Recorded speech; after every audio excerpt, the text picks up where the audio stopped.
Now, there's a big BJP RSS meeting which is on the cards. And this meeting is coming on the back of news that there's some sort of rift taking place between the BJP and the RSS. And this news is coming in from many quarters. In fact, Uttar Pradesh Chief Minister Yogi Adityanath will be meeting the RSS chief Mohan Bhagwat today. Today, in fact, will be the first BJP RSS meeting after the 2024 general elections result came out. Chief Minister Yogi Adityanath and Mohan Bhagwat are likely to discuss the issues. All of them will be ranging from the Lok Sabha elections, the expansion of RSS in the state of Uttar Pradesh. Now, if you remember, it was the RSS chief and RSS leader Indresh Kumar who recently said that the BJP had become arrogant and said that the true sevaks would never be serving arrogance.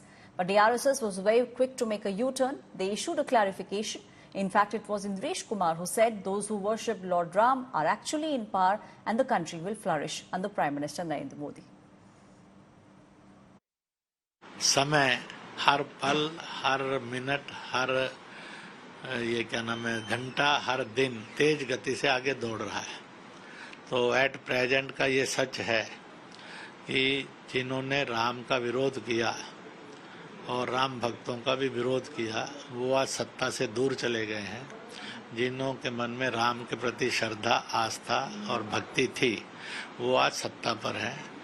India alliance ने भी बार बार घोषित किया कि ये लोग राम भक्त सत्ता में नहीं आएंगे। उनकी ये घोषणाएं किस गिनती में मानी जाएंगी?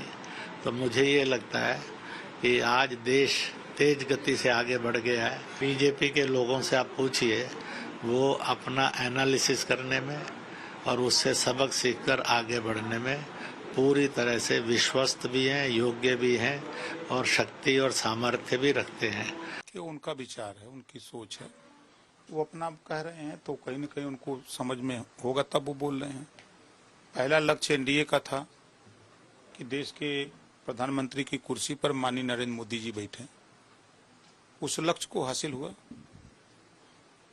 बेशक सीटें कम हुई, तो ये अटल जी की सरकार ये कोर्ट से गिरी थी। आप भी उस घटक दल में शामिल हैं, चुनाव लड़े आपके बेटे और आप चुनाव में भी दौरे पर रहे। घोसी सीट पर तो चुनाव आपके बेटे ही लड़े, बाकी सीटों पर भी देखा। क्या वास्तव में बीजेपी के कार्यकर्ताओं में ऐसा देखने को मिला जो आरएसएस के इंद्रेश कुमार जी इशारा कर रहे हैं? ऐसा कुछ नहीं देखा।